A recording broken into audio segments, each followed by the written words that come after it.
Dear friends,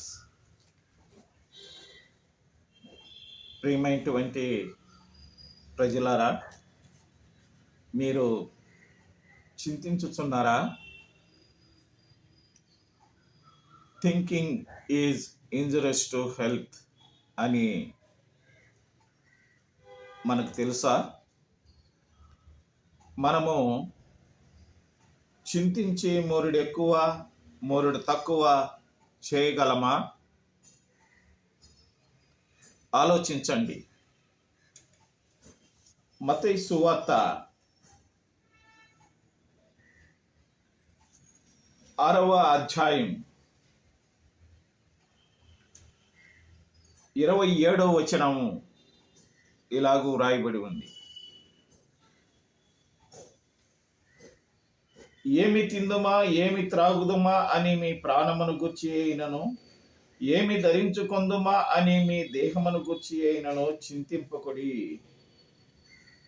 ఆహారము కంటే ప్రాణమును, వస్త్రము కంటే దేహమును గొప్పవి కావా అని దేవుని వాక్యము సెలవిస్తుంది.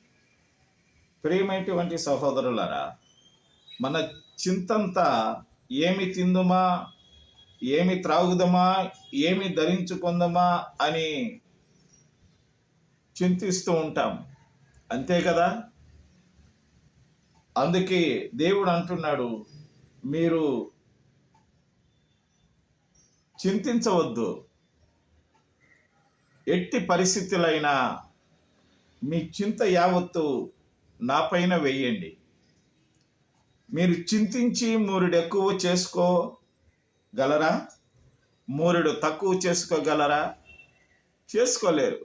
కాబట్టి అది మీకే నష్టమని దేవుని వాక్యం సెలవిస్తుంది. కాబట్టి ఈరోజు చింతించే ప్రజలము ఈ భూలోకములో లేకపోలేదు. ఈ చింత అనేది ప్రతి ఒక్కరిలో ఉద్భవిస్తూ ఉన్నటువంటి ఒక సమస్య. కాబట్టి చింతించే ప్రతి ఒక్కరము నిబ్బరముగా, విశ్వాసముతో, దేవుని వాక్యముతో మనం హెచ్చరించబడి, మనము ధైర్యముగా, మనము మన బిడ్డలము, మన యావత్ సంతతి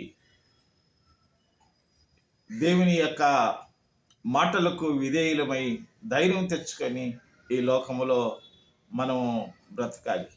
దేవుడు మనను దీవించి ఆశీర్వదించి బలపరచునుగాక. ప్రార్థన చేసుకుందామా? పరలోకమందున్న మా తండ్రి, నీ నామము పరిశుద్ధము స్వామి. ఈ సమయంలో భూప్రజలందరూ స్వామి నీ సన్నిధానంలో కనబడుతున్నారు. నాయనా, వింటున్న ప్రతి ఒక్కరూ, వినబోతున్నటువంటి ప్రతి ఒక్కరిని కళ్ళారా చూస్తున్న దేవుడు స్వామి. ఎందరో ప్రజలు అనేక కారణాల వలన చింతిస్తున్నారు. ఎందరో బిడ్డలు అనేక విషయాలలో స్వామి ఆందోళనగా ఉంటున్నారు స్వామి.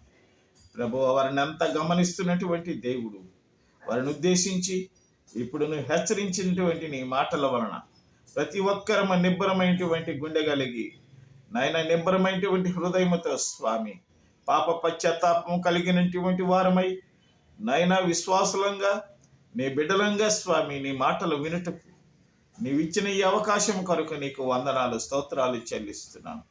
ఎందరో బిడ్డలు స్వామి ఈ చింతలో పడి మూలుగుతూ ఉంటున్నటువంటి నాయనా కుటుంబము, గ్రామ ప్రజలు, దేశ ప్రజలు, ప్రపంచ ప్రజలందరూ స్వామి, నాయనా మా తండ్రి, ఎందరో ప్రజలందరూ స్వామి చింతలో పడి నలిగిపోతున్నారు. వారందరినీ దినము విడుదల చేసి నీ నామానికి మహిమ, ఘనత, ప్రభావం చెల్లించుకుందువని యేసుక్రీస్తు నామం పేరట ప్రార్థించి వేడుకుంటున్నాము తండ్రి.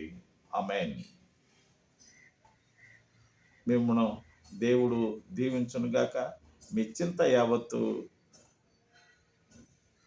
దేవుడు మిమ్మల్ని కాపాడును కాక. మీరు సబ్స్క్రైబ్ చేసి, షేర్ చేసి, లైక్ చేసి దేవుని యొక్క పరిచర్యకు సహకరించండి. మీ ప్రార్థన అవసరతలకు మాకు తెలియచేయమని మనవి చేసుకుంటూ సెలవు తీసుకుంటున్నా మీ సువార్థికులు ఎవాంజలిస్ట్ డాక్టర్ ఎన్ఎస్ మోజెస్ గారు. ఆమేన్.